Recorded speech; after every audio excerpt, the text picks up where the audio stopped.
call our reverend for us.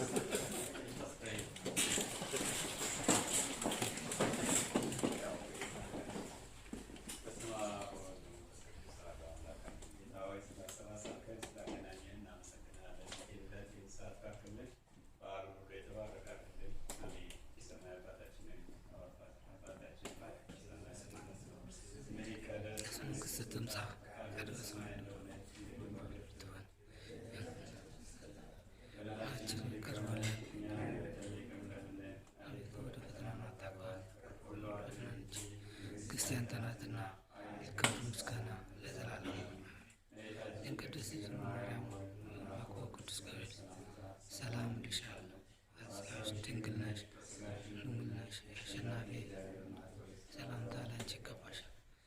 ከሁሉ ተለይተሽ አንቺ የተባረክሽ ነሽ፣ ፍሬ ከአብ የተመላሽ ሆይ ደስ ይበልሽ፣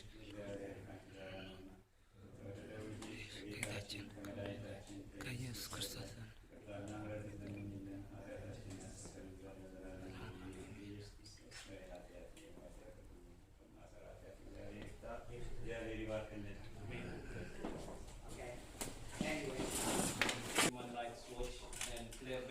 from Amnesty International. They are on a trip, so they couldn't be with us. They I think send messages. I just give opportunity for probably first Mr. Lasharie from Cerebral Solidarity to say just a few words. Thank you. Ernest and Kefale and all other friends. Salam.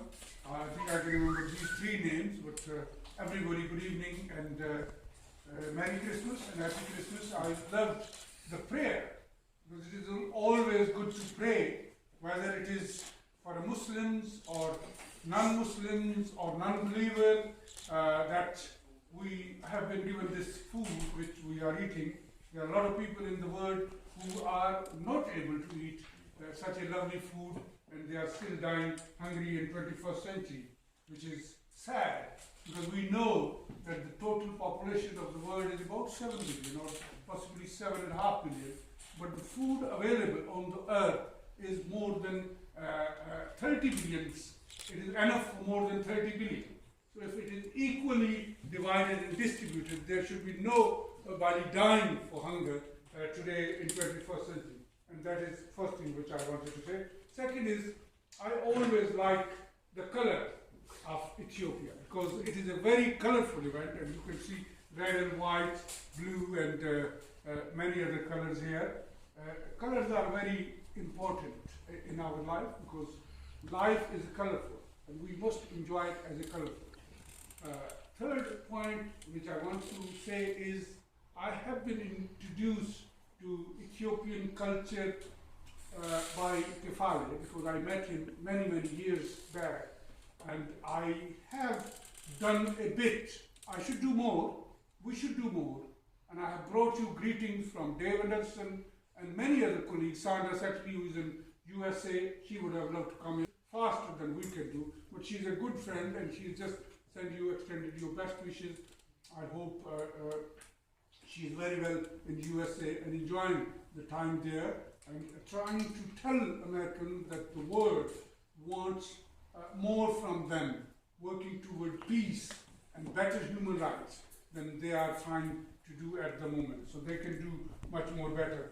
This week was a very sad week as well, all over the world, when we saw one of the greatest men I have ever read about or met him. Actually, I have the honor to meet him and seen on earth. Nelson Mandela's death was something which has really saddened me in this week. But I'm celebrating his life, because he lived for 95 years, which is much more than average life, so he enjoyed it. He was put into prison, but he stood fast for his principles.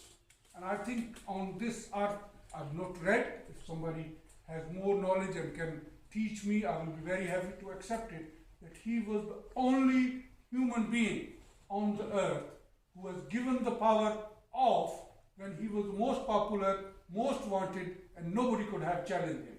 So I think we can learn from a lot that go when everybody is asking you to stay. And that is one of the lessons we should all take. And I'm very thankful to colleagues from Ethiopia who have taught me about Ethiopian culture, about their language, about their issues in there. And I'm here to assist to make Ethiopia much more better country, much more democratic country, and we should work all together to do whatever we can. Thank you very much for inviting me, and I enjoyed your work. Thank you, Mr. Lasharie. And maybe a brief word from Peter Noorlander, I think. Okay, thank you very much. My name is Peter Noorlander. I'm a lawyer. And first of all, I just want to say thank you again for the invitation to come here.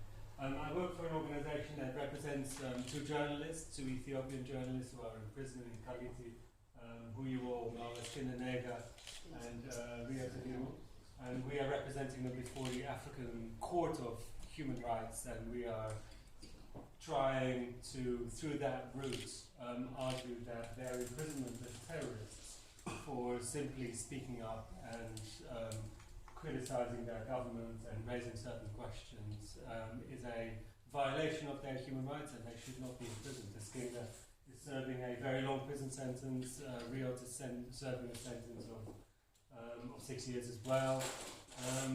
Riot is suffering terrible treatment in prison. She has medical conditions which she's not getting sufficient treatment for.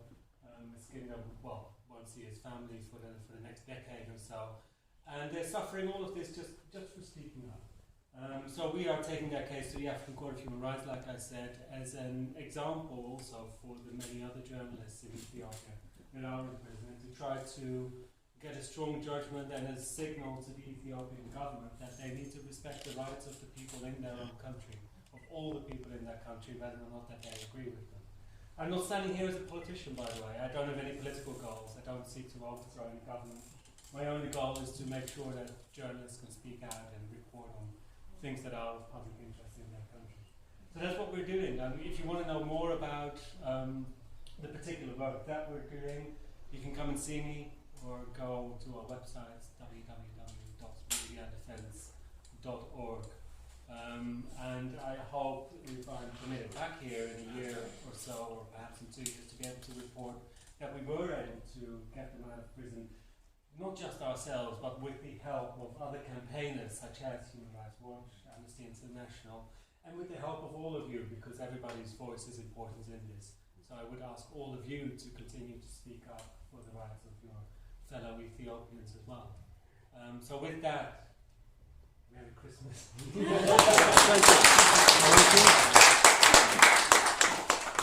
Thank you, Nick. I'm sure the community here, especially the Ethiopian Partnership in the UK, who organised this event today, would be happy to work with you in the future. I would now ask Nick Evans from Steve Sinner's Foundation to say a few words. Hello. We're following on from the theme of imprisonment and speaking up for what is right. I'm from the Steve Sinner Foundation. Steve Sinner was the General Secretary of the National Union of Teachers from 2004 until his untimely death in 2008. Steve visited Dr. Tayyip while he was in prison unjustly in Ethiopia for speaking up for teachers' rights and for speaking up for the quality of teaching for all Ethiopian children. That's a legacy that we've tried to encapsulate and try to preserve, and we're honoured that we could be here representing the foundation here. I am honoured personally. Thank you for having me. The food was delicious, by the way. Never had Ethiopian food before. Fantastic. And so that's really what we're trying to do, and what we're trying to achieve is universal education for children everywhere. In Ethiopia, I understand the situation at the moment isn't ideal, but that's what we're here for, that's what we're fighting for, is to try and bring education to children everywhere. And on that note, I don't have much more to say, to be honest. I'm not a great public speaker, but I hope that we can work with you here in the Ethiopian community in Britain and with Ethiopia itself to one day bring primary education to children. Thank you.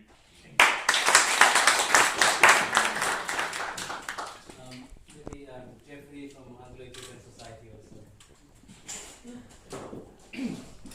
Well, thank you very much indeed. Alemu,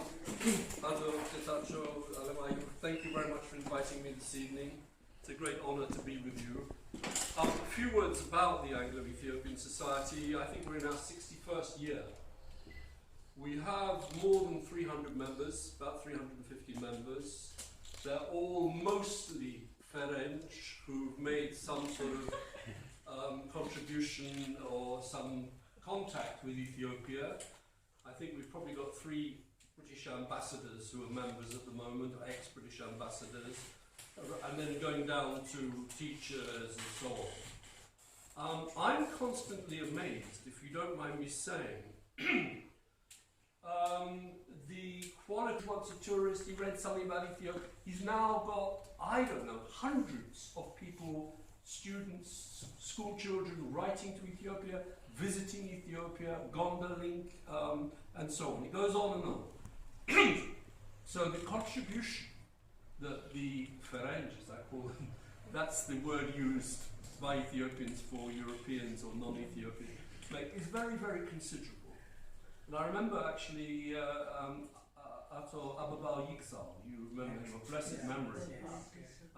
He noticed some work done by our secretary and treasurer of the Anglo-Ethiopian Society, even at the moment,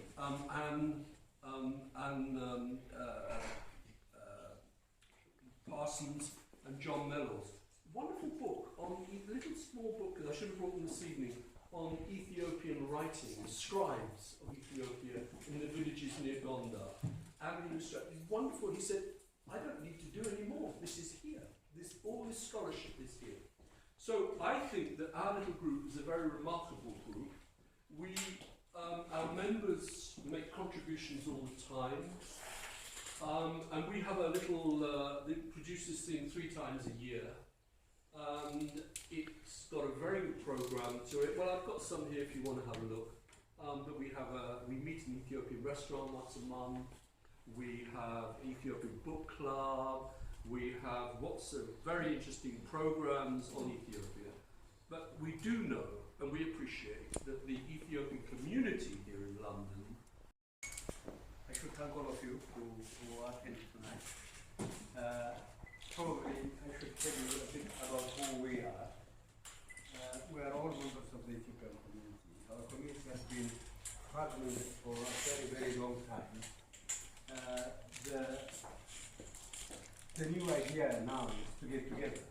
Get together at least on human rights issues, on the democracy issues. This will be the very strong support that you will be getting, for example, on Riot and Iskender. You know these guys, and you know that anti-militarism. Because there is so much happening in that country. Although we are in Britain, peaceful, nice and quiet, we are a bit worried because there are so many things that are happening around us. We kind of feel a bit vulnerable now. We have left our country and settled in this country, all over Europe as well. But the wrong hands of the government are getting to us. We're putting up a stiff fight over our church, and I'm sure we're going to win. So the whole idea is to kind of keep our group interests on the secondary level and get together on national interests, on the level of Ethiopia, on human rights, on democracy, on things of that level. And I hope it's going to develop. And this idea of having a Christmas dinner, a Christmas lunch, was to kind of get together with individuals, groups, representatives that work on Ethiopia, that give the Ethiopian people, Ethiopia as a country, some kind of support. People who work with us, so that we get together in a time like this, before Christmas, and say thank you. And this is the whole idea. It is all organized very hastily this year. I hope we'll do it again next year, and we'll do it in a grander fashion, in a bigger way, and we would have done a lot more on human rights between now and next year, and let God help us to do that. Thank you very much. Thank you. Thank you. I have to get back to and last week. more of a kind of list feel to this. Good evening, everybody. My name is Kefale. I'm an activist for the rights of Ethiopian women, especially those migrant workers in the Middle East. It's an issue that's very close to my heart because it's an issue that has been ignored by human rights watchdog, by the society at large, and also by International Labour Organization. But what's drove me into this is there's a huge amount of abuse, insult, and mistreatment of workers in the Middle East. And the whole story is that these people, these women actually I should call them, they are hardly educated, they are trafficked from their hometowns, often from the rural areas. They don't know what they're doing, but they are trafficked into these areas in the name of work. By the time they arrive into these various Middle Eastern countries, they work under very difficult conditions. They hardly get paid, they get raped, killed. There's not even any data, but just to give you an idea, at least an average of 2, 3, 4 Ethiopian women, quote unquote, claimed to be hanging themselves, but nobody knows whether they hang themselves. Sometimes they may do because situations are very difficult. Other times they kill them and they hang them. And it astonished me that nobody seems to be talking about this issue. And the country, our country, or the current government, just before this crisis we had in the Middle East, as we speak, about 160,000 Ethiopians have been deported back to Ethiopia, some voluntarily because the xenophobia and the racial attack is so bad, but generally speaking because they didn't have any paper. But in the first place, these were people who were trafficked there. And it just upsets me and hurts me so bad that people who can't speak for themselves, there's no association, no nothing to defend them. And I feel I have to speak up. And with my fellow Ethiopians here, you talked about societies and how it is full of courage for the societies to set up. Part of the problem is that there has been a growing influence on us that civil societies are almost non-existent in our country. So the culture of developing civil society is just vanishing, and it's left for us. They call us old people here, so it's fine. We're fine to be called old. We don't complain about that. But it amazes me that the younger generation, or the new Ethiopia, the idea of civil societies, the idea of talking about democracy, human rights, is an issue that's forbidden. And there's some sort of like brainwashing going on at the moment that, to speak up against human rights abuse is to be a politician or to be political. And I'm thinking like, yeah, it is politics, but why is politics forbidden? Everything that we survive or we live on is politics. But somehow that psyche seems to be getting through the society. So we would be very grateful. We need people like yourselves around here, the human rights fighters, the lawyers, to support us and to highlight this gross injustice of Ethiopian people, both indoors, by which I mean in the country, and also abroad, because our issues somehow get lost in these great things that's going on, the development of Ethiopia, the economy is growing and land is being not exactly redistributed, but land is being leased out to foreign organizations. So we are in a very transitional period that's quite frightening for us. We're not catching up or moving with the rest of the world as it appears. We're rather going backwards. But what we do in our land or in our country is we are offering a space, both politically and resource-wise, to other forces who come and dominate there, while we, the residents or the inhabitants of that country, are being hugely abused. And it is not acceptable. And we need to speak up. And in order to speak up, we need the support.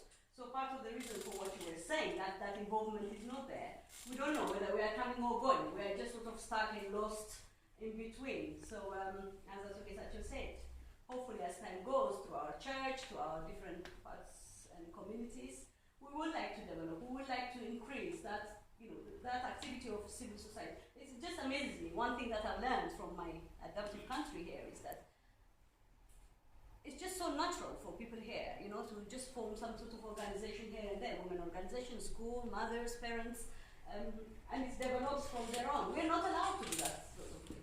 And that particular issue is like fair from the people who rule us. They don't want us to develop, to have that capacity to question authorities, but we have to question, and we will question. And we will, those of us who have both the capacity and we got the space as well to question, we will do it. No matter how long, but we will fight for Riot, Scandal, and there are many, many nameless people who never come up and show up in the thing, who have been imprisoned, killed, just locked up somewhere and get lost. And it just is not acceptable in this day and age of civilization. And wherever we are, we will continue to raise this issue, and we appreciate very much all of you for your support, and we will request and continue to ask for your support to give us that advice and support wherever we need it. And thank you very much.